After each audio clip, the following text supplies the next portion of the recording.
Hello and welcome to the latest episode of the Iarmhi TV Intercounty podcast with a little twist tonight. This evening we're going to talk about the hurling game yesterday in Mullingar, but before that we have three special guests here with me, and I'm going to introduce everyone. Starting from my left, we have Gerry Buckley, who's our regular contributor, Pat O'Brien, our regular hurling contributor as well. On my right, Paddy Walsh from the Downs, well known to everyone in Westmeath GAA circles. And then, on my extreme right, closest to Paddy, Matthew Thornton. And on his right, Dean McNicholas. And on the table, the brother Bosco is in here as a special guest, because these guys responsible for the Coláiste Mhuire team bringing home that cup for the first time since 1983. So lads, congratulations first of all, and you're welcome to the Iarmhi TV podcast. Thank you. Thanks very much. Thank you. Dean, I'm going to start with you first. You're the boss. We'll give Matthew time just to get acclimatised. I spoke to you after your first game in the campaign this year, and you know it's really no surprise that in a lot of ways you kept it to yourself, I'm sure, but there's no surprise that these guys brought home that cup on Sunday. Yeah, it's been a long year, to be honest. Look, our aim, to be honest with you, was not to win a Leinster. Probably we went 3 years without winning a game of senior. We had Hurlers and Naas in the group. Hurlers knocked us out in Cusack Park last year, out of the group.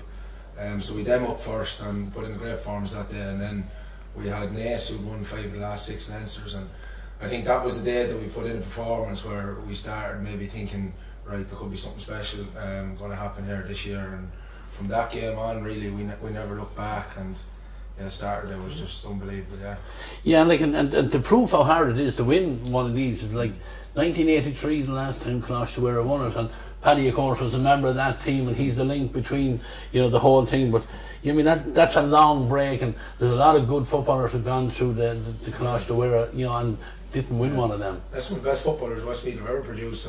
Have gone through the school, and unfortunately we've never won one. We're never even in a final since '83. So look, at the start of the year, there's 21 senior teams in Leinster there competing, and everyone hoping and praying they might have a chance, and we were just the lucky ones, I suppose, this year.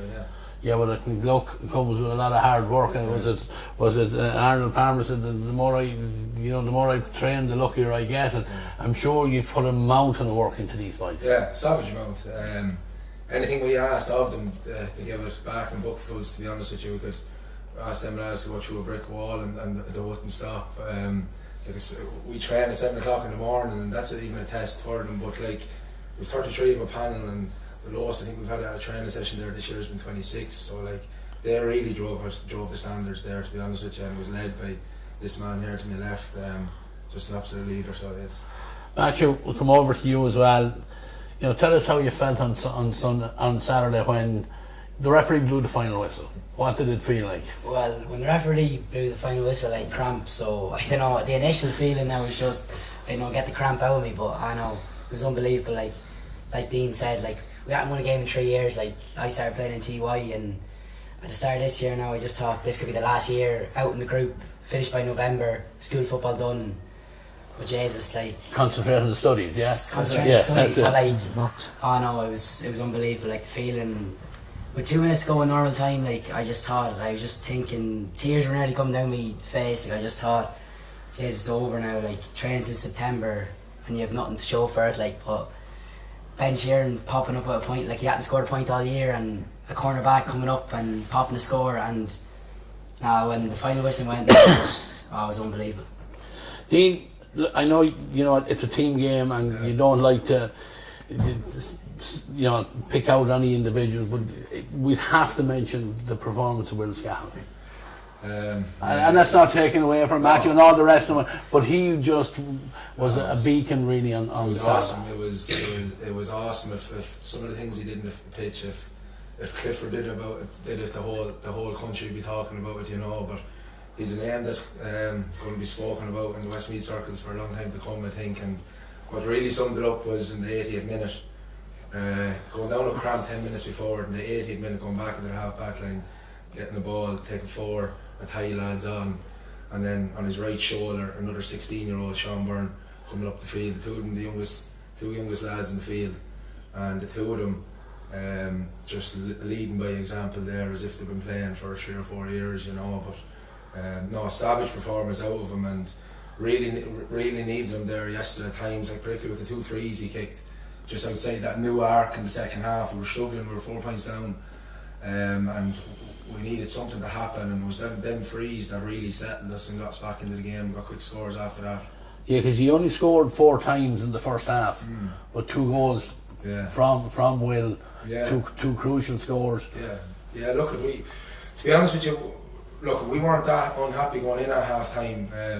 Like there was a deceivingly strong wind there on the pitch. And look, at our lads probably maybe misjudged it a little bit. Like we dropped 4 balls short in the first half, which was killed a little bit of momentum there for us. But the 2 goals kept us in it, and we got in at half time. We knew we weren't playing particularly well, but we were going down into the scoring end with the wind in our backs in the second half. And look, at another thing there as well, like I know you've went on about it all year, Matty, like that was our first time to go behind in a game. We played 12 games there this year between challenges, league games and championship matches, and it was our first time to go behind. So the character out of them lads to really dig deep and never say die attitude there was really complimentary. And I know, look, you look at the school team, but on the bigger picture, you know, it's so good to see that all these young lads are from Westmeath clubs. Yeah, it's great, and 9 clubs represented on the day. And look, I said it to the clubber yesterday, like look, obviously the school is going to get all the praise, but it has to start with the clubs. Like look, I had a lot of people that went to the game for the first time yesterday, not seeing either team, and everyone's feedback on it was the standard of football out there was unbelievable. The conditioning of the players, the fitness of the players, that all stems back to the clubs. And look, we're lucky enough to have a quality footballer coming through the school at the moment. We just guide them on the path or whatever for the 3 or 4 months that we have them. And yeah, but clubs definitely deserve a lot of credit.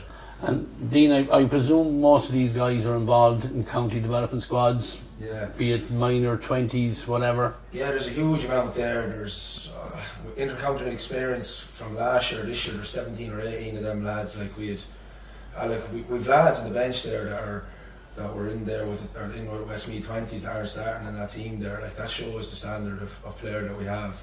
But hopefully the future is bright for Westmeath now with the likes of these lads coming through. Yeah, and even Paul Keating, I think, was a member of was a minor team last year. I think I've seen him playing.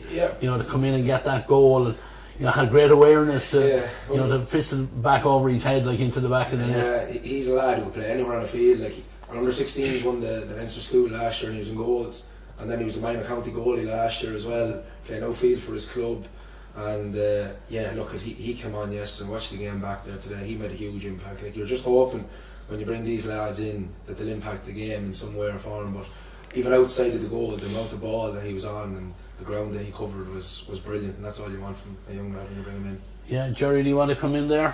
Yeah, again, congratulations, lads. Yes. Fantastic achievement. And just one thing to go back and there, you mentioned was Sean Byrne. I thought he showed great football intelligence to fist the point rather than have a shot blocked, counter-attack, and could have ended in disaster. So credit to him. You know, I saw all your games this year, and I saw the first one against Artskull Reach, and I probably said to you afterwards, and I certainly would have said to people I know, they're going to take a bit of beating. I know you were, as a manager, you were probably saying game at a time, but deep down did yourself and Brian and Matthew kind of think that this was a year when this was possible?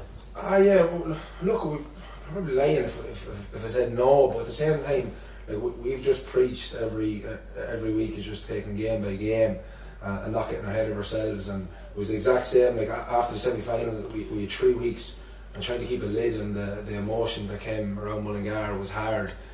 You're just hoping these young lads would just focus into the day and forget about what could happen. And we just focused about delivering a performance every game was the simple message that we said. And if we deliver performance every day, we think we've a good shot of winning. Yeah, the other thing too, I think about two this morning, I got this little clip from Des Maguire, of course, would be the grandfather of Donegal. It's a beautiful clip of the match put together. I think I sent it out to you, you probably got it already. And I didn't realise till I saw it, when you only see something happening in live play, how well taken Paul Keating's goal was. It was a superb goal. Yeah, and I was actually chatting to him about it. I was like, what were you thinking? And he thought actually the goalie was on his back, he was right beside him. so he thought he was going to get clattered. So no, look, it was improvised. I suppose the best way to describe it, but it was a great finish. Like he was he was longer, or he was a good bit away from the goals. So to get that contact on the ball was serious skill. So it was, and look, at that put us. We were in a great position then. They were down to 14, and when we came in, that was just at the end of the first half time. So we were able to come in and we were able to just sit off the kickouts and just plug up the gaps, and just we knew they'd need a goal probably to get themselves back in. The black card then for yourselves then gave them, we went back to 14 apiece, and they got a little bit of a grip on it, and they had it back down to the 2 points until Will's breakaway, and they led to the point, and they were pressing, and I'm sure at that stage now you're kind of wishing for him to kind of blow that whistle, Eamon. Yeah, that was it, and they brought the wing forward there, Sam Lynch. They had him taken off, but they brought him back on, and when he came on, he was excellent in extra time. He looked like a fresh lad. He had loads of energy. But yeah, look at when we went back to 14, it was it did even things up, and obviously they got a bit of momentum. But I just thought from halfway through that second half, I just thought the control the lads showed and the maturity that I wasn't fearful that they were going to do something in extra time. They were more physical than you were. They were bigger, probably all over the pitch. Yeah. But your work rate was just phenomenal. Like, so the amount of fitness work that you must have done with the lads, keeping them away from clubs, keeping them away from county development, keeping them fresh then for yourselves. Like, it was a monumental effort from everyone. Yeah, the work rate was unbelievable. Like, just lads dropping all over the field. Like, and then really probably summed it up. Like, we had lads in the dressing room within the full time coming to us saying, "Give Mikey Weir a break. I have legs. I've been in the full back line. I feel fresh here." Like, Ty Ashton came up, and it was just like the character for a young lad to come up, and it was a real moment of leadership out of him. So it was, and but no, to come back to the fitness, being honest, like we haven't done much running in sessions. Like, we've never done a running session. Everything has been with the ball. So that's once again going back to the clubs. That's the condition that they're in, coming from club football. And then look, trying to manage the load of them is the hardest thing at the moment. Like, up until 2 weeks ago, we were in the Leinster semi-final for the Hurling in the school, and there is how many off the starting team? 9 or 10, is it? Yeah, probably 9 or 10 starting playing football, playing hurling as well. And then you have the under 20 hurling, you have the under 20 county, you have minor county hurling, minor county football. So look at when you've talented lads, they all seem to be involved in everything, and trying to manage it is difficult. But no, I have to say that the county managers have been very accommodating to us. So they have. Yeah, and on the hurling end of it, met Michael Lawler after the game, and he said to me, "Ray, make sure you plug this win on your podcast on Monday night." So Michal, hope you're listening, and I hope we're doing you proud. Paddy, you were part of the last team in Coláiste Mhuire, which was St Mary CBS Mullingar. Was when I was attending, that's what it was. But what do you remember of that day back in '83? Again, you had some great footballers in that team as well. We had great footballers. Look, it's a long time ago now. I don't remember a lot about it, to be honest with you, because the one thing I do remember is that probably if it happened nowadays, the game wouldn't have taken place, because there was a tragedy in Athlone in the Maris below, where a young fellow was crossed by a bus before he came up, and they were on a downer then. They didn't know how to send the pupils up or what. We didn't know anything about this till after the game, obviously, but they were trying to ring through to Kinnegad, and of course a lot of Kinnegad people are up at the match on the pitch. It was played in the old pitch now in Kinnegad. We're not the new fine stand. It's into the right hand side where the old dressing or the houses are. I remember the pitch, no more than there last Saturday. For the last 10 or 12 minutes, we were under savage pressure as well that day. That was low scoring, Jerry, wasn't it? 1-5 to 5. 1-5 to 5, I think. Yeah, and the conditions were poor as well. As the ground, the pitch was very wet and heavy, and just that time of the year what it was, and got a lot of rain up in that week. But with some fantastic battles as well. Like, we played Whitehall in the semi-final. Like, Paul Clark was a county minor. He wanted to play with Dublin after, and with some fierce battles. And I remember coming out, and their supporters were there, and Mickey Riley. And Mickey?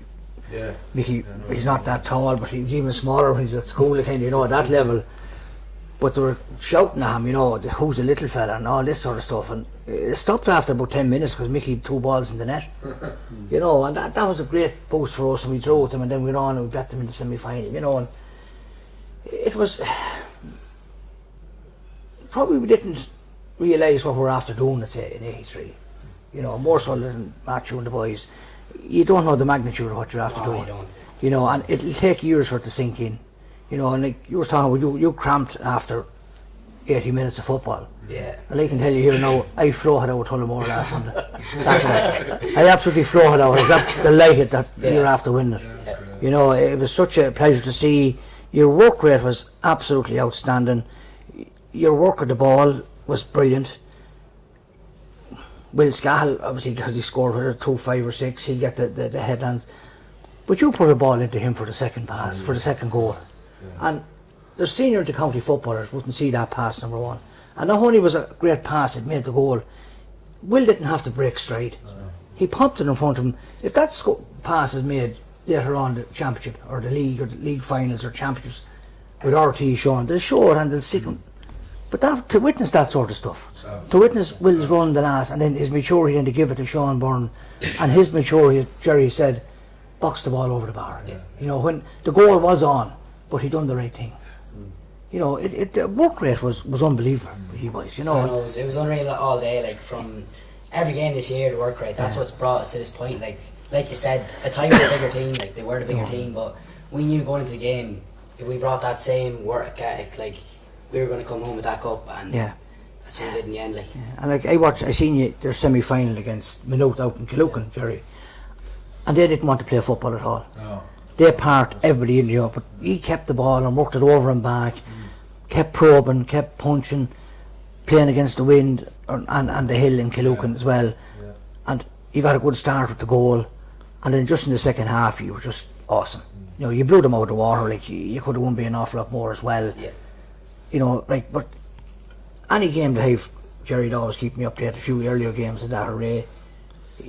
Not only to hate the praise for the guys and you know, that team that's there.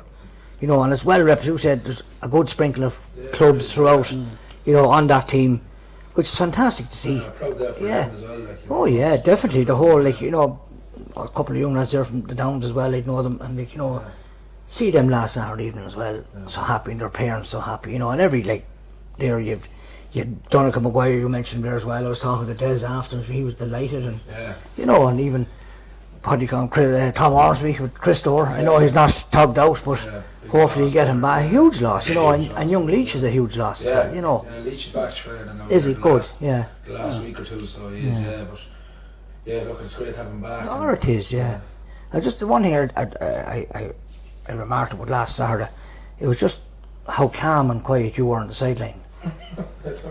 You watched the same game, were you? I didn't see that. I just going to say, he's usually not that quiet on the pitch when he's inside the line. So he's not. I think you better take that tongue over your cheek there, will you? Please. Can't even know. Yeah, but you look calm over the line. You know, I know you were up and down and things like that, but you know, but I watched the Thai boys as well, and like they were more vocal than what you were. Yeah. So they were trying to drive there, whereas these boys drove this job. Get any sort of a message in was a nightmare, just because of the noise of the supporters from the school, like, you know, the ultras is what they call themselves, you know. The noise of them was the sport there brought was excellent as well. Oh, that's the joy of school's football. You get that. It brings the atmosphere. The colour there and everything was brilliant. Yeah. And in my time, I think I had the privilege of playing the first year that the college went A football, right? And myself and Paddy at the game. We both had the game last Sunday or Saturday, and we had the great pleasure of being right beside Sean Cleary. Oh, very good. Another, you know, anyone of our age group will remember the treble winner with Galway in 3 in a row, and he was so nervous that it was, you know, he had to come up. He said, "I can't sit down in the crowd. You have to come up here." But you know, the joy for those kind of people as well, like, you know. Sitting there with Frank Dillon was Mr. GAA, the school there for so long. And he came in the day before the game into the school just to wish myself, Brian and Matt the best of luck, like, and means an awful lot to him too, and it's great having him there at. Oh, definitely, yeah. You know, like George, do you want to come in again there now? Yeah, absolutely, and delighted Frank Dillon was mentioned. He put his heart and soul into it. Yeah, and just going back to the 83 team, Paddy be too modest a man to say, Paddy was an excellent footballer, and like as well as Paddy, like Tom Ormsby, Mickey Riley, Sean Hines went out to play for Westmeath. But just a quick story on how good Mickey Riley was, and I've often told this. Like Mickey was small in stature, an absolute gentleman to the fingertips, as well as everything else. But when Mullingar Shamrocks beat Screen out in Castletown Gagan in the Leinster club, I don't know if you were out with it, Paddy. I was, yeah. Bernard Flynn was playing for Shamrocks, and about 20 minutes into the game, Flynn was one of the top forwards in Ireland. About 20 minutes into the game, a fella behind me, this big thick me that, and said, "The little fella's every bit as good as Flynn." Talking about Mickey Riley. That was some compliment. So that's how good Mickey Riley was, you know. So you can call him small, but by God, he was great footballer. Oh, he was brilliant. Great footballers in that team, Paddy. There was, yeah, like Brendan Conlon as well. He was midfield in that team. Now he went to America shortly after that. Mick Conlon was full back as be Owen's father. Now, yeah. You know, and he was iron. He was an iron.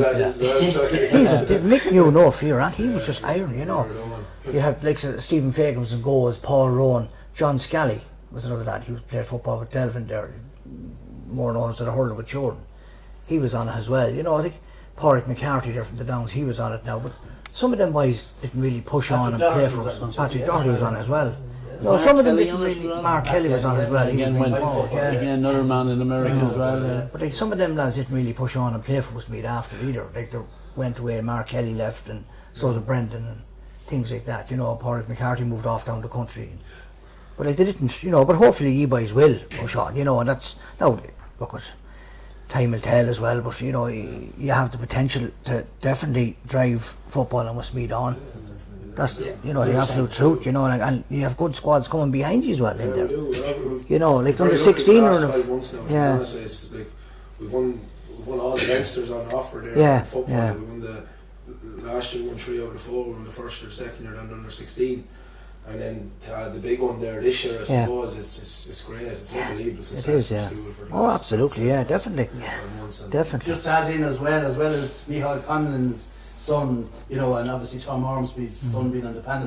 There's another connection, Conor Maguire, who a lot of people know in town.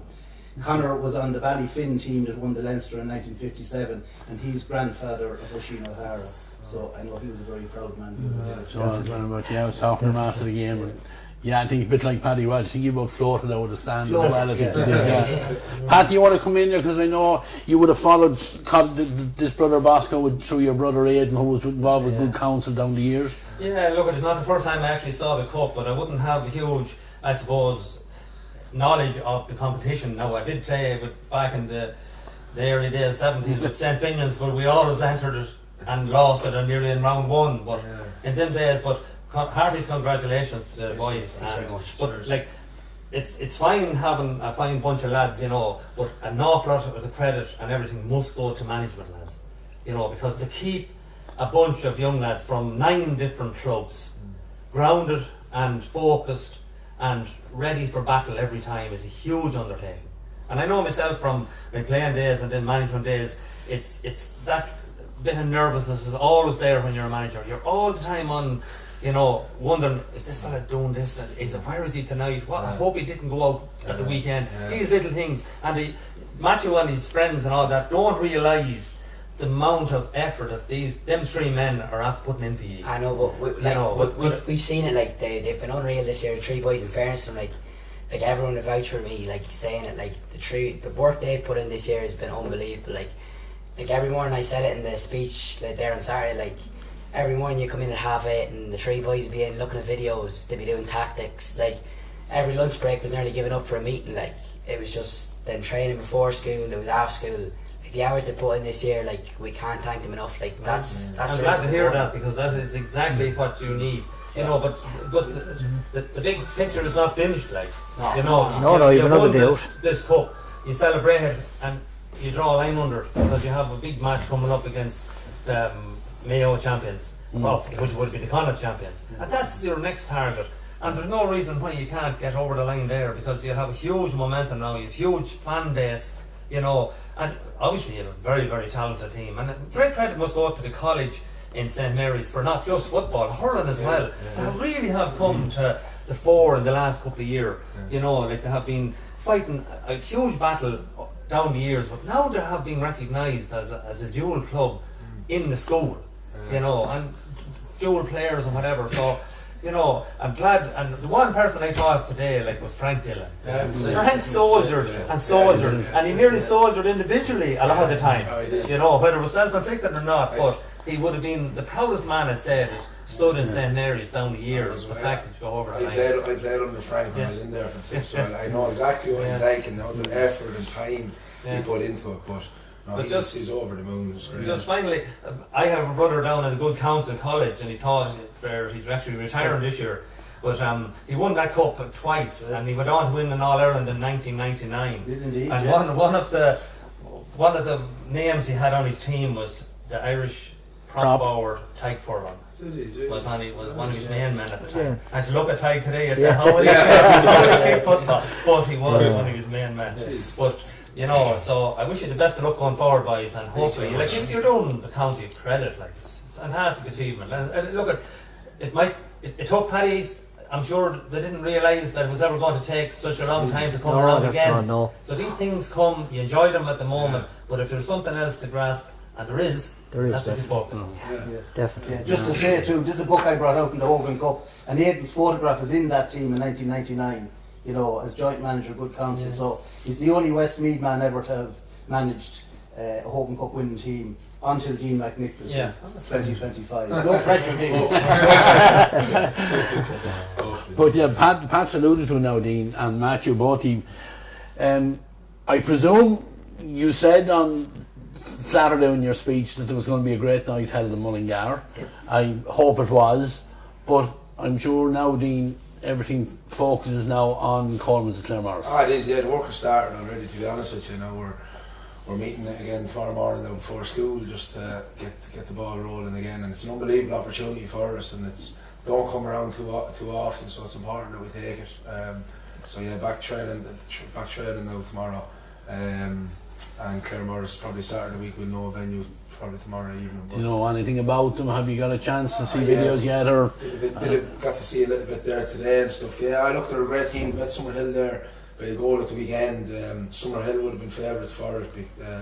Claremorris played Summerhill back in the 4th of December, and Summerhill bet them that day by 9 points, so they did. So it was a huge, I suppose, turnaround of events there at the weekend. But from what I've seen, they were probably the better side overall. And look, they've an excellent forward there. Darragh Byrne is his name. He plays with Mayo. He scored, I think he scored 2-6 in the weekend, but he'll take watching. And a Rio Mortimer lad there as well, who's joint captain. No, they're a good side, they are, but look, we're a good side too. So exactly, we'll to win any provincial championship, that you have to be a good side, and you don't go in selling yourself short. I'm sure you'll have no inferiority complex going into that semi-final. Look, it'll be easy to get these boys back down to earth as well. Like, it's an All-Ireland semi-final, and you said it to me after, like, we're one game away from possibly playing in Croke Park and Paddy's Day, like, you know, so we know what's on offer, and we'll be prepared for it anyway, and taking one game at a time again. St. Joseph's Rochester Bridge, of course, was very unlucky in the COVID year. There was no All-Ireland series that year. They were lucky, in fact, to be able to play the Leinster final. It wasn't played till July, but they never got the chance to win the All-Ireland, and could have given it a rattle too, you know. Can I just ask Matthew, now you're not under no pressure here, you're 3 managers, what way do they operate? Have you a good cop, bad cop? Does one fella call you? Jesus. Another fella put the arm around you and say, don't mind him, don't mind him. No pressure, he said. And it's been recorded as well. And in fairness, like I said in the speech, there was a flag made as well, the 3 wise men, so they're, like, it's equal, but I'd say, like, Murrah and the 3 of them are just motivators, like, they get the best out of you, like, each of them have their say, and it inspires you, like, it does inspire you. I'd say, like, in fairness, Mr. Murtagh, like, he really gets the best out of us, I think. Like, he just, like, if we need an 8 and we'll get it, the same as the other 2 as well, but he does really get you, and it inspires you and lifts you. Like, before the game on Saturday, like, you had goosebumps, like, in the dressing room, like, when we were in the huddle, like, everyone had their say.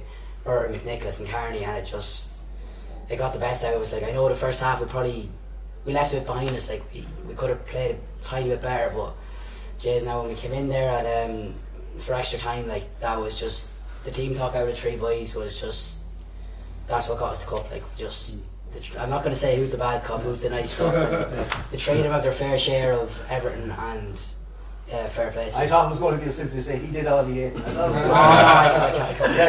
throw someone under the bus. Matthew, I think, Matthew, there could be a job for you in politics. Very diplomatic there, and in fairness, you didn't throw either of them under the bus there now, you know. He did a business mock paper for me there today, so I say he's looking for a few extra. That's it, man. You have to pass that on to you. Yeah, so life goes on, Matthew. We still have back to the grindstone today for the mocks and whatever else. But look at, I'm sure, look at all them guys, you know, Paddy as well. We've been involved with underage development squads, and you just find that the high achievers in sport are the high achievers in academics as well. So, you know, you'll get it. Keep your head down. I'm sure that'll come. You know, as well. It's all part of growing up and part of school life. And I mean, you're going to leave school with so many good memories of your teammates, your success. You know, you'll walk back into that school in 30 years' time, and it'll be your picture that's going to be on the halls. You've been, you know, the second one, and you know, it's a great feeling, I'm sure, for you to get the win. And look at, from everybody in Westmeath GAA who we represent here doing these podcasts, we send our congratulations to you, to every one of you. We wish you more. Yeah. We want to be in Crow. We want a day out in Crow Park as well, no more than you do. We'll be down in the Hyde or wherever it's going to be for the semi-final. Bring it all with you. Bring it all, and don't leave it behind you. You know, I've heard him so many times in the dressing room, you know, control the controllables, but leave everything on the field. Yeah. So thanks very much for joining us here tonight. We really appreciate it, and you know, I hope Micheál Lawler is happy tomorrow now when you meet him in there.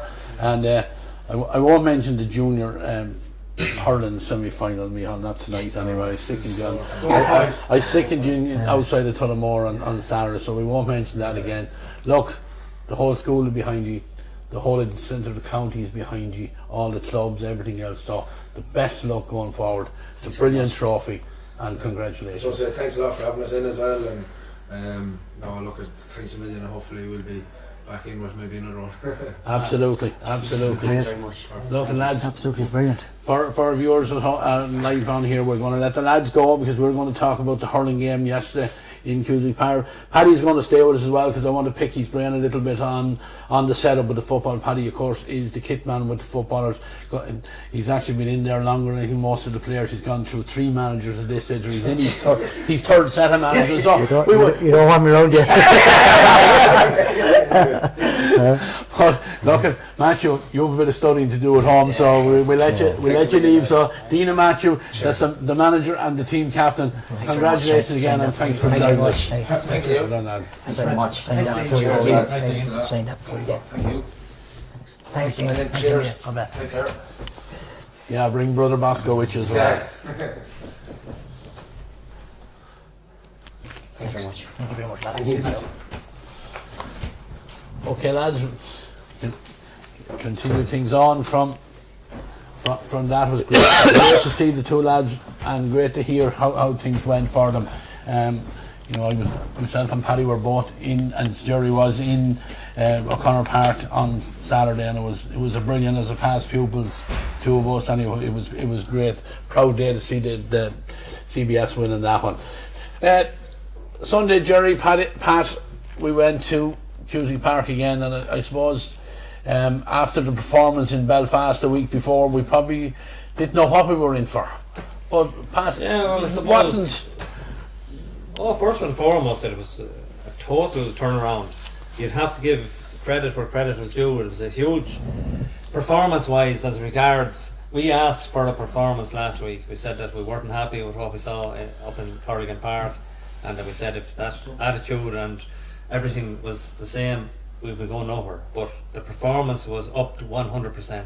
The commitment, the work rate, the hunger and the drive was all there. In actual fact, if you analyse it and look back on it, it could have been a missed opportunity, because Dublin just weren't playing as well as Dublin can play. Probably, I suppose, I did say that if we were to have any kind of a chance with them, the tight pitch in Kilsing would suit us, and it possibly did. But we kind of gave them that little bit more freedom to play the out ball from the back, them ping passes, and we were standing off them a little bit. But we'll analyse it later on. But there was never an awful lot in it, But overall, a huge improvement. Yeah, Jerry, what your observation on it? Precisely that. I would say though, unfortunately, I don't think, hand on heart, I ever thought we were going to win it. I think when they got that goal in the 10th minute, they always had a little bit of a cushion. And while I agree with Pat, the performance was admirable, way better than was the game. I had been in Corrigan Park and was semi-depressed after, to be honest with you. I wasn't depressed on Sunday. Now, it's still 2 points dropped, and we'll be probably talking in a few minutes about what the term Pat used from an early stage, the mini league. We're going to have to start winning some of those games, and next Sunday against Laois is a must-win game. But we were certainly close enough to reflect and say, yeah, as Pat said, maybe we could have got something out of it, and we didn't, unfortunately. Now, again, you have to say that Dublin were short a few as well, but it was nice to see the return of a few players getting a bit of a cameo into them ahead of the Laois match. I don't know how much, is it enough for the lads to be starting against Laois, but more than ever, it's Laois. We lose next Sunday to Laois. We're down playing teams you don't want to be playing. Exactly, I think so. But there was a lot of positives to be taken out of that game. I felt, Paddy, you were, I spent some of the game watching it with you as well, and there was a huge effort put in from everyone, and nice to see. I think that management group are going with a younger bunch of players, giving them their heading, and certainly giving them plenty of game time. Yeah, they had a good performance yesterday. They did. Now, I wasn't in Corrigan Park, but by all accounts, it was terrible up there. But yesterday was a good performance.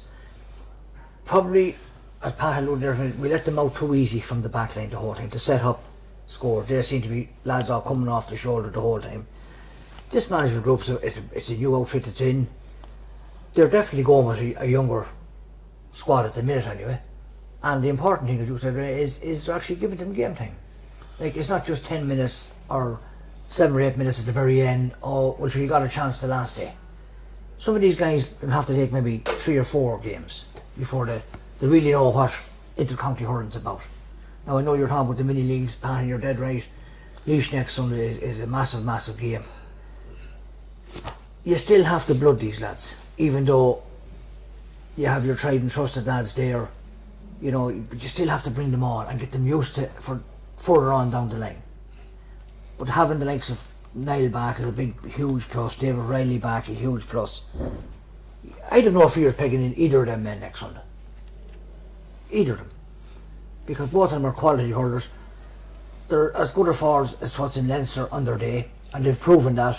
So, take the chance, put them in. Yeah, this is, I think we can't highlight the fact enough that this is a huge game, because they got beaten by Waterford yesterday, but still managed to put 20 points on the scoreboard.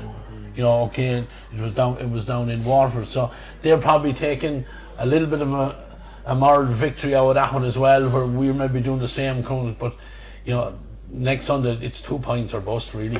Yeah, and the funny, I saw a few clips from that match, and Laois goalie Enda Rowland, who's one of the best goalies in Ireland, made a very untypical mistake and gifted them a goal at a crucial stage.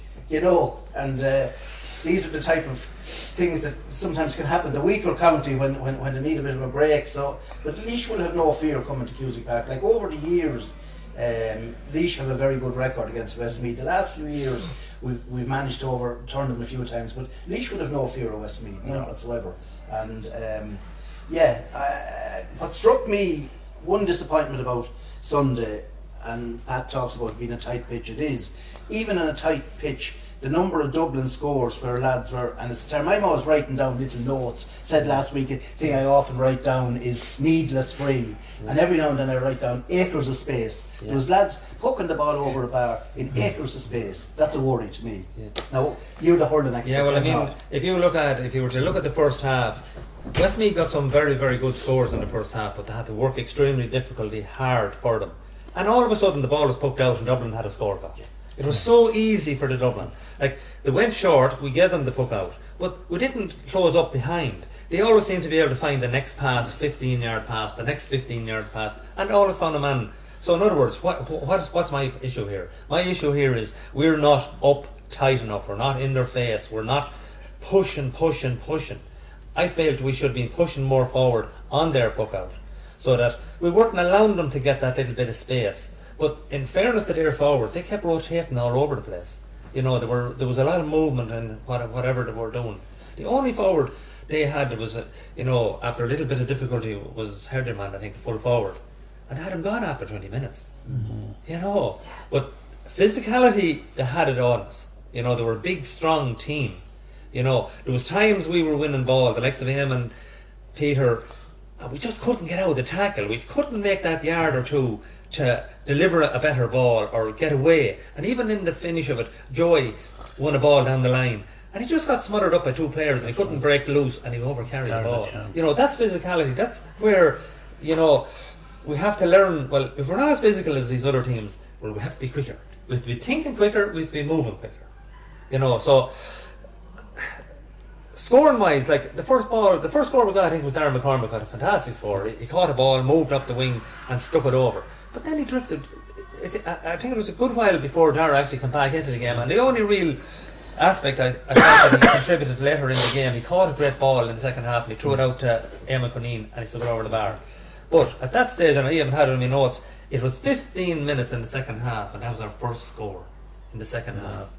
You know, and yet after about 20 minutes Dublin had scored 4 points in the second half and we had scored 4 points in the second half. So what I'm saying is the opportunity was there. You know, they weren't pulling away from us. It was 1-12 to 12 at half time, you know, and it was still only 3 points in it, well into the second half. And even when the man was sent off, you know, we didn't just capitalise on it, you know. But it's a learning curve for a lot of these lads. It's a learning curve, obviously, for management with a new team. But the learning has to be learned very, very quickly. Yeah. Because we did highlight last week that we needed a performance on Sunday in Dublin because the Laois match was our All-Ireland. If we don't get 2 points against Laois, we will not be coming or staying in this division. Because now we need 6 points. Because Offaly have 5, and I will predict that Carlow will find 2 more because they still have to play Laois, they still have to play Westmeath, both at home. So they will be predicting that they definitely find 2, if not more, because they're aiming to get up. So it's 6 points is a must. Yeah, and then Offaly beat Antrim, you know, so they're gone. Antrim have us on a head-to-head, so you know we definitely need 3 wins to get to stay in this division. Matty was talking, and what a grand lad he is. You're talking about doing mock exams. The first 2 matches were mock exams. Next Sunday is the real leaving cert. It's the real leaving cert. Another little thing that concerns me is, having been to the 2 matches, we've only scored 1 goal in those 2 matches, and that was from a Jack Gillen free. We haven't scored from play. I think we're going to need goals to beat Laois next Sunday. So that's where I don't know if Niall and David are those, if there's game time in them, people are capable of getting goals. I don't think just points is going to be enough next Sunday, to be honest with you. Andrew Rowland is probably one of the top goalies in Leinster. I know he did make a very uncharacteristic error for that goal. But like, look at I would imagine it was a strange choice because our panel was picked at 26, and I always understood that you have to have a panel of 26 at an intercounty game. But we actually rolled in 2 more at the last minute, which was Niall and David O'Reilly. And Jack Gallagher, actually 3 more. Yeah. But we did bring them in, and we brought in Davy Glennon. I would not be surprised if them 3 are introduced from the start next weekend.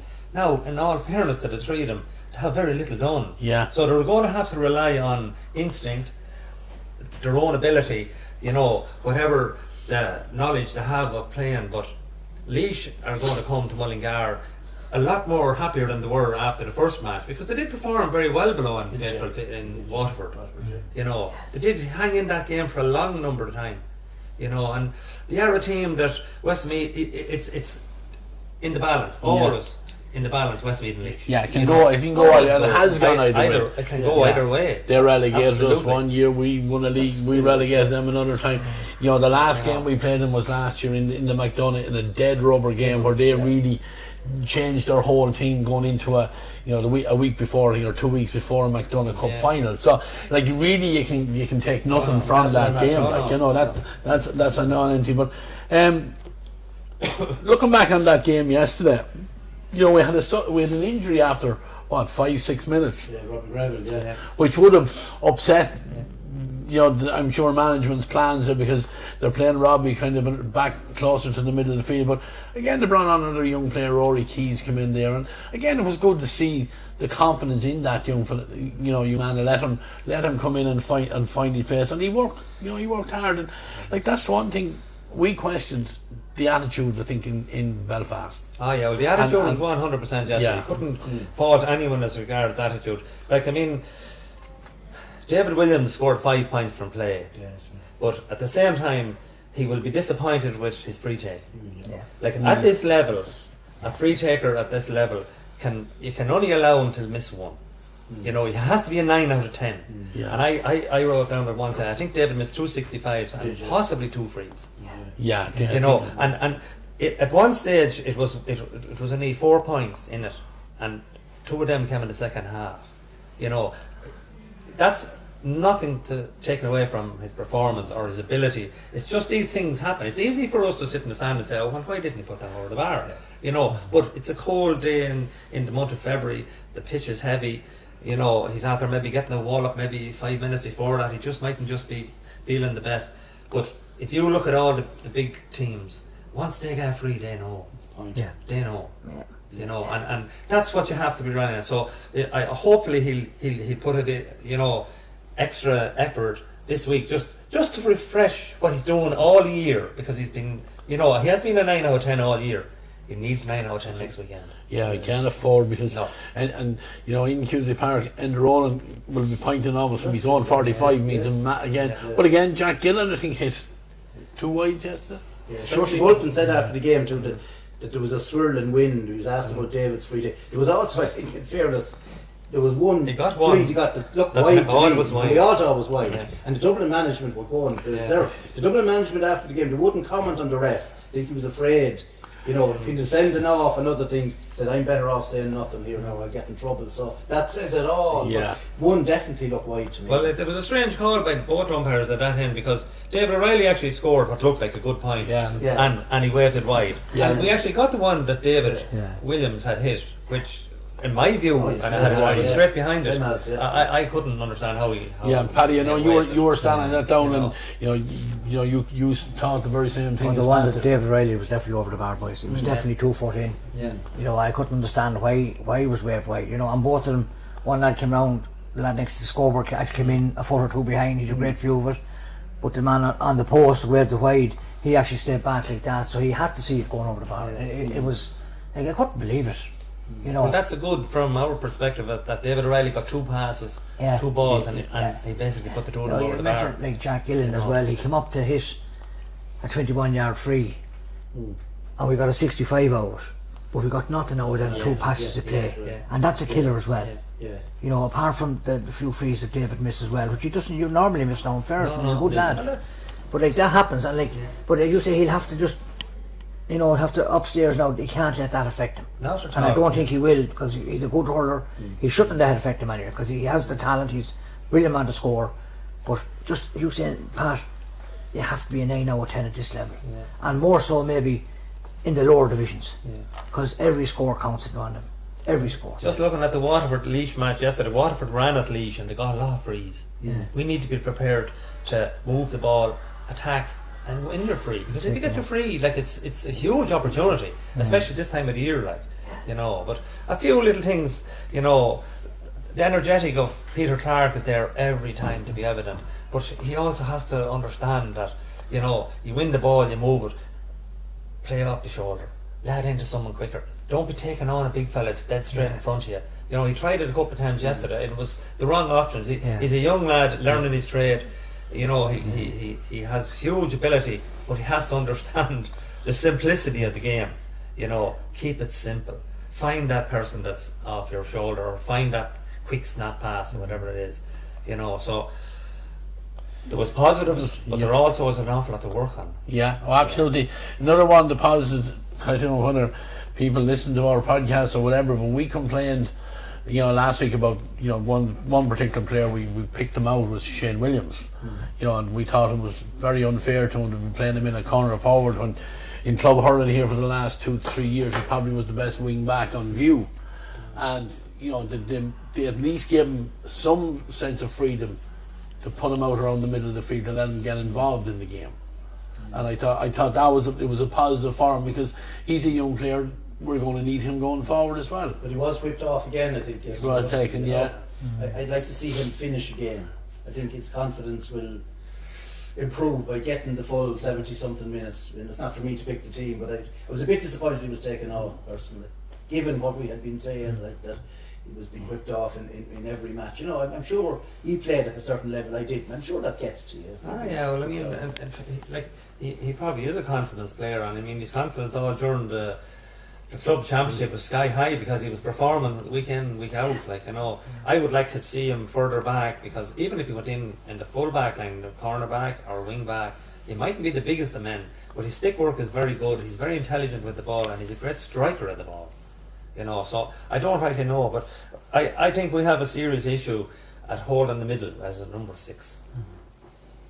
And this is total respect to Aaron. I don't think he's the man for it, because he seemed to be isolated as regards whether he was a sweeper, that the fact that their centre forward moved away or that, but he was completely bypassed. You know, he wasn't actually covering the areas where the actual danger was. And, you know, I actually he had a free count of 3, which were all scored. You know, so we probably have an issue there that we need to shore up, because, like, if Tommy Doyle, we did say, needed to go back in full back, and I think Tommy performed very well. You know, his man was taken off after 20 minutes, and he did come out with plenty of ball. But, you know, there's no point in I'm not being critical here, but I also have to paint a picture that we need to have our house in order to win 3 games, because we need to win 3 games. And a pivotal 6 is one of the most vital players on the pitch. So we need to have that shored up. Like. So the management, like, they have to look at, they look at the tape of that. You know, just look at what Galway done with this young Lee. You know, he's there, he wins the ball, and he just lets it off simple. You know, that's his job, to view what's happening all around him, be there under the dropping ball, to take it, command it, talk to them, whatever it takes. But Robbie Greville probably was the best centre back with me for the last 2 or 3 years, and he's up wing forward. I know they have to try. You have a huge amount of, but like what you were saying, Pat, he's used to playing centre backs. You know, he to me would be a ready-made lad in there for number 6. You know, and he knows how to play. He knows how to sweep. He knows how to organise as well, bring lads back if the cover number 11 or number whoever's on him. He'll be able to get a wing forward back in, cover him, you know, and he'll do the sweep. Yeah, if that's what they're going to do. Yeah, you know. well, that's true, but just I'd be concerned now that Robbie went off so early. Seemingly he got some niggle in the warm-up. Yeah, he got a bang on the knee, I think, or something. So I don't really know, and I would also have a concern that the Tommy Doyle went off, and I'd be a little bit concerned about concussion, because he did get a bang upstairs. He had to get 6 stitches on his chin. Yeah. So I'd be just hoping that, you know, that there's no. That's what George said after the game. He said if there's a concussion issue, he's gone. Yeah, that would be a serious role. He definitely is, yeah. And in actual fact, I seen the comment from the Dublin management where he was very critical of that. He said it was a frontal tackle on his man. And to me, from where I seen it, the Dublin guy turned and Tommy stood straight in front of him. He didn't bring an arm up, he didn't bring an elbow, shoulder, nothing into it. He stood, and I'd say your man's helmet hit him right into the chin. See, the momentum was with the Dublin guy. He was after travelling a good bit up the field, and Tommy just came and he just stood his ground as he was expected to do. And he just, a smaller guy, and he just caught him under the chin. Yeah. But it was a serious collision for both of them. It was a big collision, but I thought the Dublin manager was a little bit, criticising again, kind of in a roundabout way, the referee that they didn't get a free for that incident, because they had their man sent off shortly before that, an off the ball incident, it seemed to me, and the referee didn't go back to deal with it until a while, the next break in play, which seemed to be a couple of minutes later, and I think that aggravated him even more so, but look at the bunch from watching them coming in off the pitch and whatever, they seem to be a lot happier in themselves than that they had achieved at least something in the right direction from the week before. Would that be fair to say? It would, but Pat O'Brien is going to scream. I'm going to give you the usual thing. It's a results-driven business. Yeah. It's a results-driven business, and I don't care how we beat Laois next week. We must beat them. Well, that's the bottom line. You have the management has seen whatever they want to see in the last 2 weeks. They have to have learned. They have to know. They have to realise, where's the holes we need to plug? Where's the positives in, say, up front we need to keep and continue and build on? So the Laois game, I know it's coming very, very quick for 2 or 3 of these fellas that we're going to have to use. We're possibly going to have to throw them in at the start, because, as Gerry says, 2 points is absolutely vital. There's no point in talking about your next week if we don't get 2 points against Laois, because it's where are we going to get the rest of them, and we need more than next week. I'd also be hoping for a bigger contribution from Niall Mitchell. I hope, with the game under his belt, that he's a crucial man. He's well known now. He should be talking about him in their team talk. You want to get the ball into Niall Mitchell's hands. He'll cause havoc, as we saw in Wexford and right at the top level of hurling. But I hope that game benefits him, because we need him performing at his best next Sunday too. Yeah, well, Niall is a guy that he'd wear you down at times. He's a super talent. He's a fantastic hand, but he's lethargic and easygoing.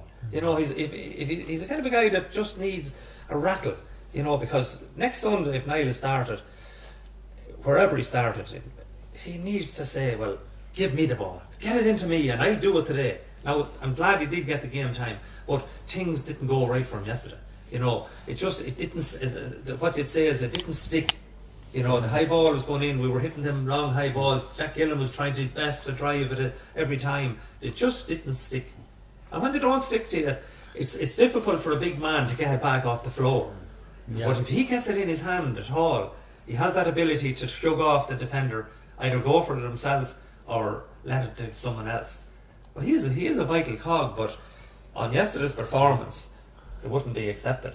No, we've got to see more. He's been around the block, as the fella says, plenty long enough to know what's required at intercounty level to win games and get scores and whatever. And he'll cause havoc if he's on form. On his good day, yeah. He's unstoppable. Well, we hope that next week is a good day for him, because we certainly need it. But positives, of course, again, looking at the lads that came off the bench, and Niall O'Brien and David Riley combined, I think, for two great scores, right? One of them gave him one not, but you could just see the bit of quality from the delivery from Niall, the knowledge of playing with David Riley. When he stuck one straight to his hand, he put another one perfectly in front of him, when he controlled, turned, and what we thought put it over the bar. So there's 2 positives. David Glennon is coming back in, so he hopefully he will add. He brings a little bit of David Glennon to me, plays on the edge as well. He got himself a yellow card before he got onto the pitch. I'd say it was nearly a record for.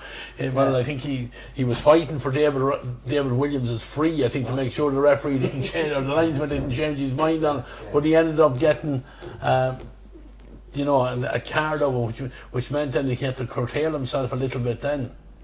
Yeah, well, that's true, all right. But another positive, I would think, even though the man was taken off, I thought Eamon Cuneen actually done quite well. He scored 2 points on play and a sublime sideline. And he possibly was put in to a position he hasn't been accustomed to either with his club. And he done quite well. You know, and also another positive is Mark Cunningham. Yeah. You know, like He he possibly running out of legs towards the finish or deep in the second half, but he showed some very good touches. He got a great score in the lovely score in the first half. Yeah. You know, he was quite good, but we need to be putting a better ball into the forwards. Like, you know, the ball that any forward will tell you, he just likes it that he can run onto a little bit of space, and it's either, you know, chest high or just hopping a yard in front of him that he can touch it and he has it. Yeah. The last thing a good forward needs is a ball that he's looking up, his head is going up and it's coming down. It's a defender's ball. You take your hand ahead the whole lot. That's what happens in these games. You know, so we need to work harder at training or whatever it is, or management, whatever, but players should know, putting the ball in front of your forwards. Give it, as I always said to forwards, or when the back is hitting in the ball, keep the advantage with our jersey. Yeah. So in other words, don't give away the ball. You know, don't turn a 60-40 into a 50-50. Keep that advantage with a nice ball in front. Another positive yesterday too, seeing him part of the group. No, he wasn't how good yesterday, but it's good to see Killian Doyle back involved again as well. Yeah, it is, and sure she mentioned him again after the game. I think he's literally back in Ireland in a matter of days, so obviously he's not going to figure too quickly, but we all know his class, and I don't know what the time scale is, how long you're going to take to get up to match fitness, but I'd say his target is the Joe McDonagh, but everyone kind of talks about the Joe McDonagh, but you know, really if we get relegated from this league, and we've said this already, you're going in with teams you don't want to be playing next year and it'll be no preparation for any championship. So like the Joe McDonagh is fine and dandy, let's stay in this division, because if we don't, it'll, in my opinion, if we get relegated, regardless of what happens in the Joe McDonagh, it will have been a bad year. Well, this is a very difficult division, actually. It is very difficult. It's a very, very competitive division.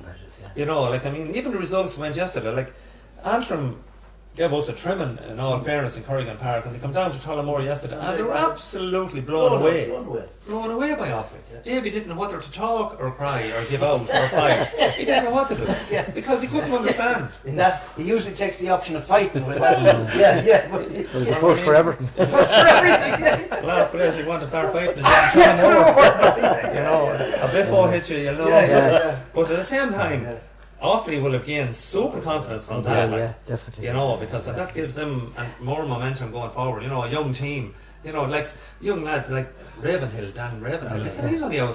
It was only 2 years ago. He was in the minor. You know, and things went wrong from last year in club level, and that. And he was flying. Yeah, a lot of injury as well. They're a serious outfit. But the whole, like what I was saying, our mini group is very, very difficult now. You know, for us, if we were, let's say we were to win our 3 games and stay up at 6 points, somebody's going to be relegated on 5 points. Should never heard tell of.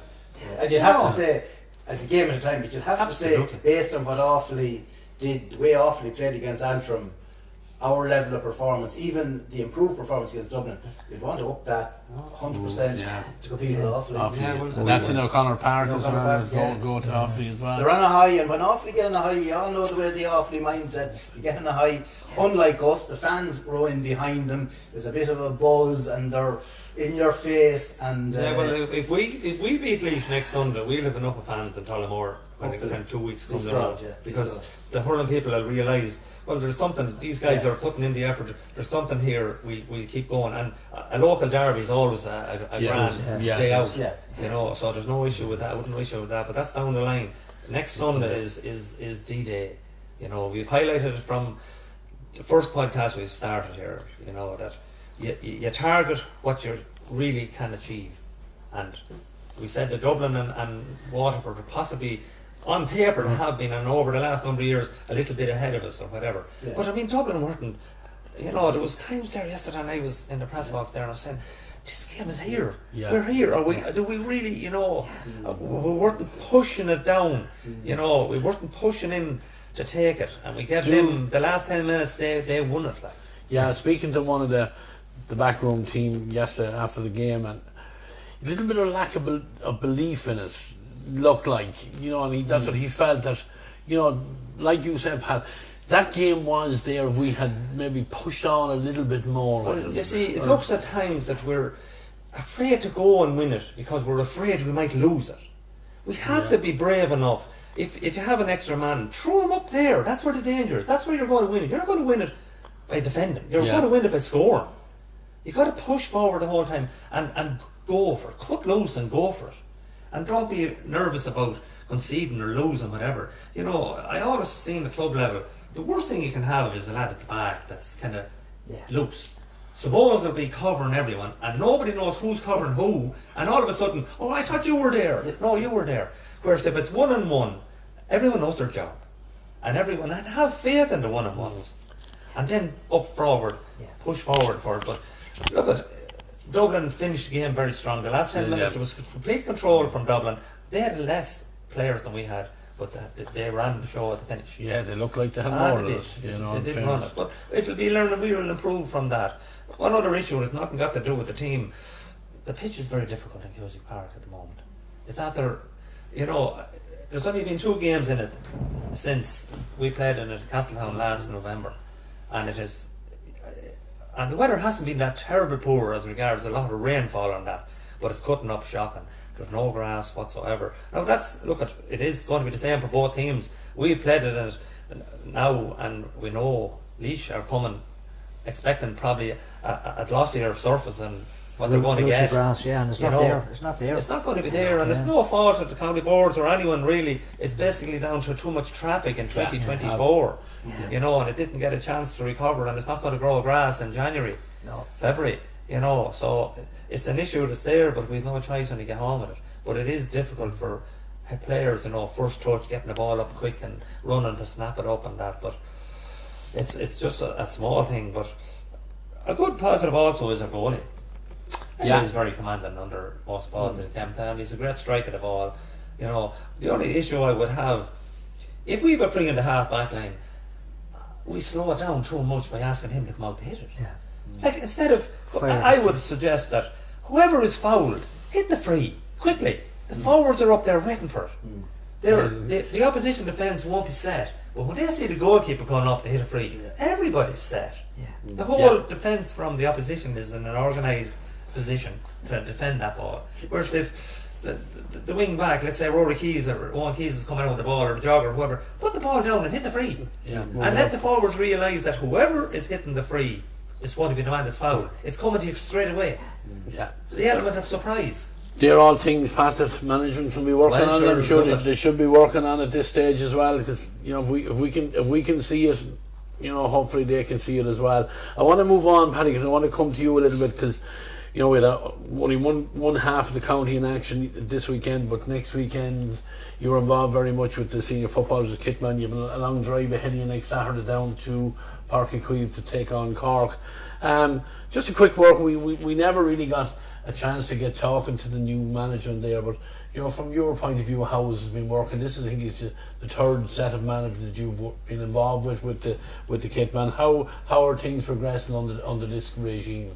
Yeah, look, right, as Gerry says, the results count. We got better in 2 league matches. We should have got something out of the Loud game, no question about it. Just, I counted there a couple of weeks ago, over the last 12 or 14 months, we're down 9 from the 23-24 squad. You know, it's a lot. I'm not using that as an excuse. So some of the younger lads have come in have been absolutely fantastic, and they're putting in a good effort.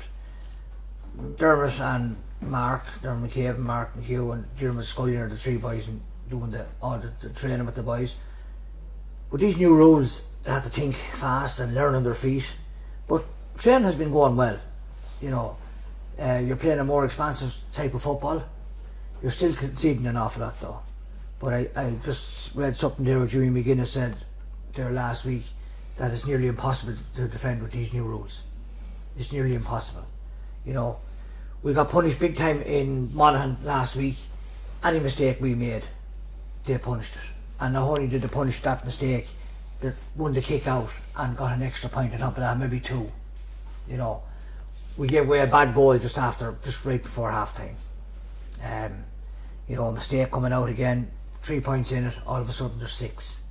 But we came out at the start of the second half, and for 8-10 minutes we were absolutely superb. True level. Grand, and we're more than long, but then they came up and kicked a couple of 2-pointers that pushed them out to 4 again.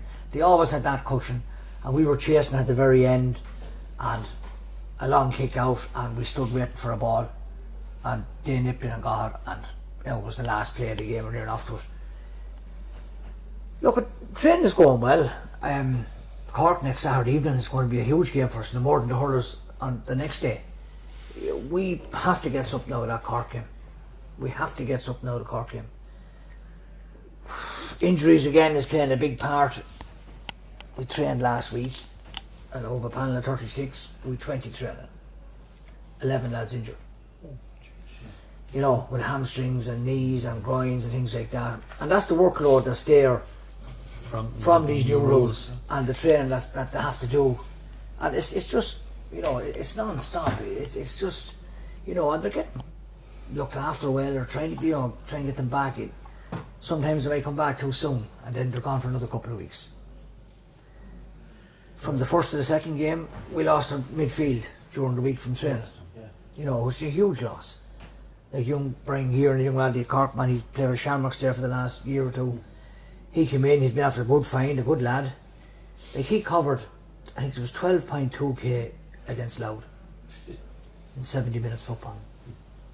You know, that's up maybe 3-4k kilometres on last year's stats. Yeah, well, I was just not stopping at Paddy. I was talking to Jerry Flynn, and he was just saying to me that the figures, and I'm not sure what exactly he said, but he said the figures now between the sprint running compared to the last competition, say, the old rules, was frightening. Yeah. And he said there's going to be nothing, only hamstrings and groins and calf muscles all being pulled, because the workload is colossal on the numbers 5 to 12 in that area.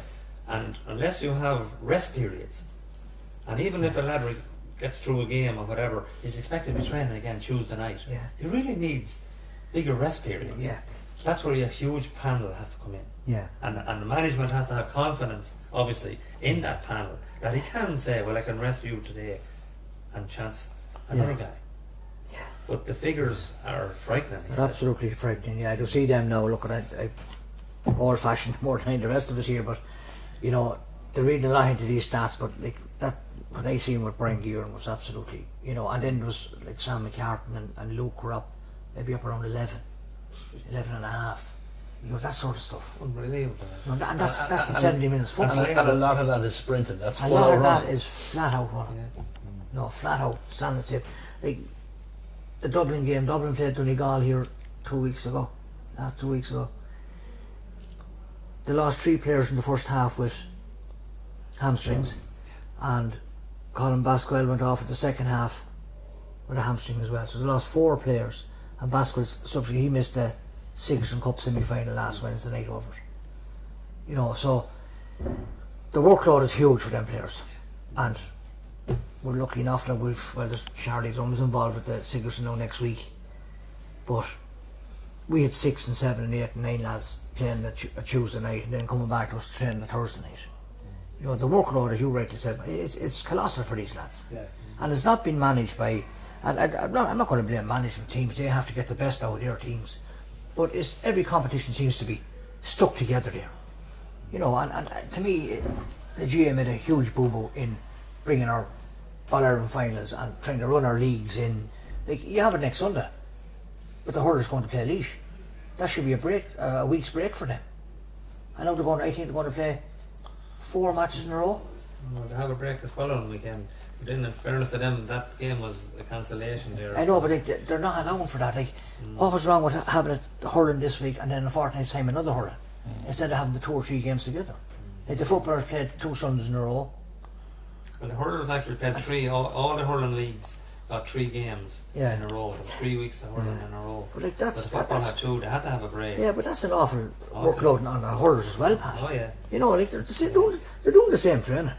But would you think these new rules, Paddy, that have been brought in are more suitable now to this young bunch of players that you have in the county squad at the moment? I think so, yeah, definitely.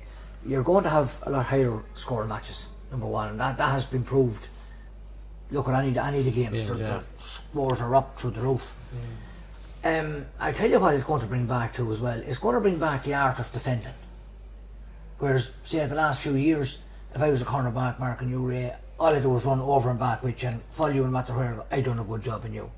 But now when you get a ball, if you take me on, if it's 3 up front, you go by me. If I pull you down, and with the solo and go now as well, that's a great thing.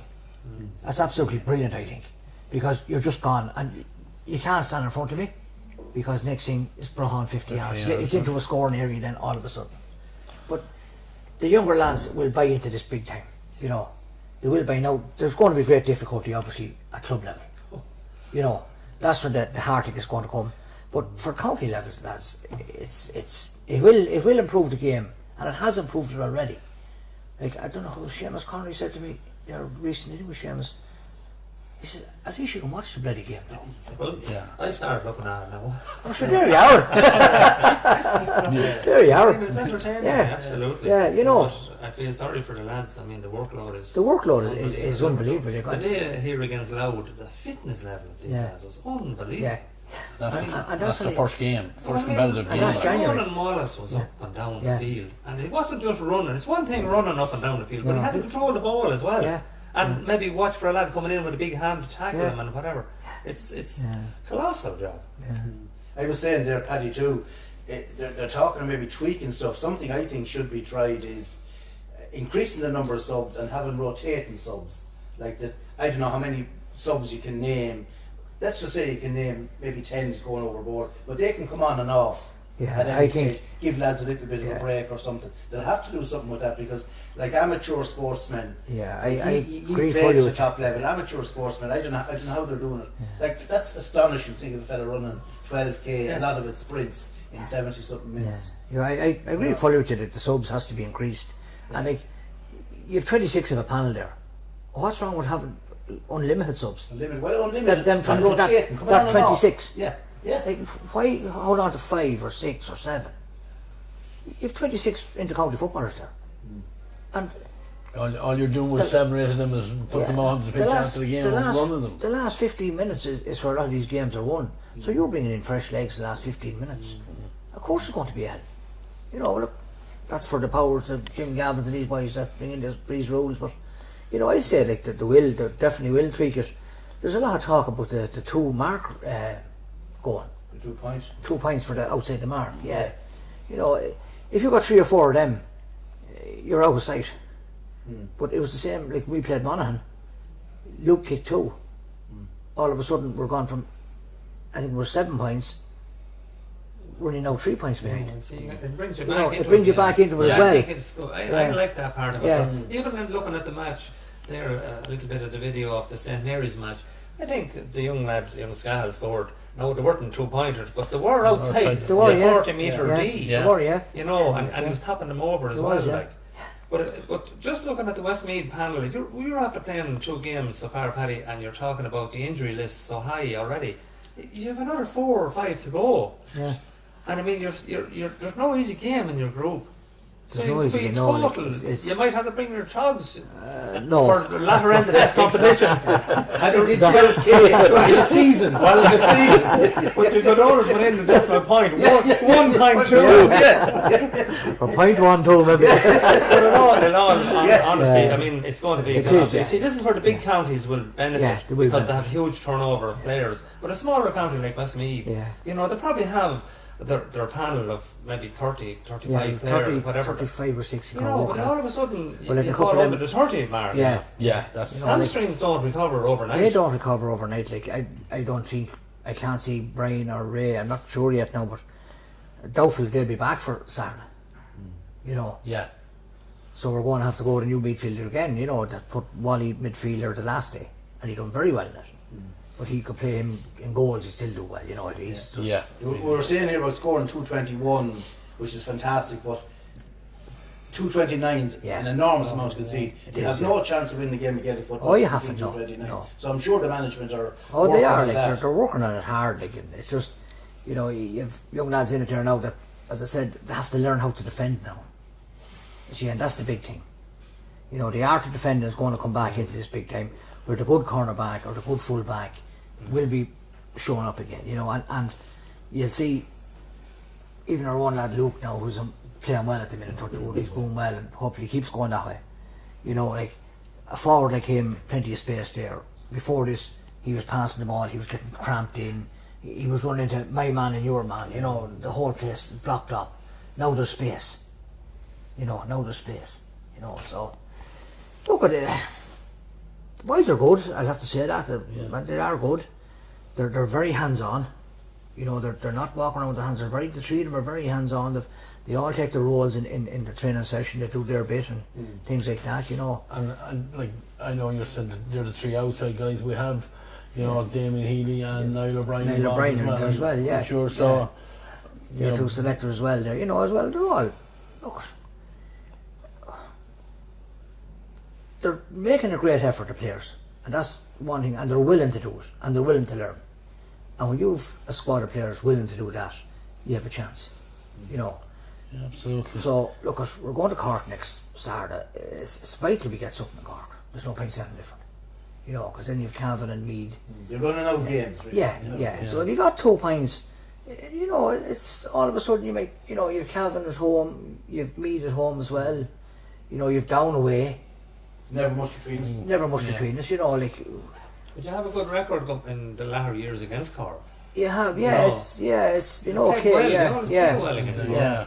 No, it's the only thing. It's a big pitch if it's in Porky Thieves. Yeah, you know, your defence will be stretched. Yeah. But then both defences can be stretched. Both defences stretched. You get that ball into Luke, and we've as I said last week, one or two more shooters with him. Yeah. Because a lot of damage.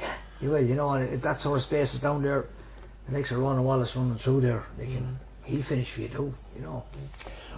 Well, look, lads, it's a big weekend for both codes in Westmeath. We're going to finish up here. I have a little bit of homework to do before we do finish up. First thing I want to do is announce the winner of last week's competition of McKeever Westmeath Bobble Hat, and the winner was Annette Bennett. And Annette, we will get somebody from the production team to get in contact with you to get that prize handed over, as we will to the weekend, to the winner the previous weekend. We'll get that sorted. This week's question for McKeever Westmeath Bobble Hat. The question is: name the captain of the victorious Coláiste Mhuire team that just won the Brother Bosco Cup last weekend. And your options are Adam Buckley, Matthew Thornton, or Will Scahill. So again, that question is up, and it's part of the link on all our social media outlets. So, you know, get your replies into that. I want to thank the three lads for joining me here tonight. Paddy, with his background in both Coláiste Mhuire and involved currently with the Westmeath Senior Football Panel. Pat O'Brien, as always, studious as ever, and a student of the game of hurling. Seen him in Cusick Park yesterday with pen and paper, taking notes all over. And Gerry Buckley, as always, great knowledge, Gerry, especially on the Hogan Cup and the colleges game in general, but also all things Westmeath GAA. So thank the three of you. I want to thank the two lads that were in with us as well, Dean and Matthew. Wish them the best as they look forward to an All-Ireland semi-final coming up in the next 2 weeks. I want to thank our production team. Ray Gavin is on camera, Tom Brown and Ray Lina on production as well. So thank them for this episode that's gone out. We'll be back next weekend with episode number 5, where we look back on 2 crucial games for our county teams, and we wish both sets the best of luck coming up. So from myself, Ray Gavin, it's goodbye for now.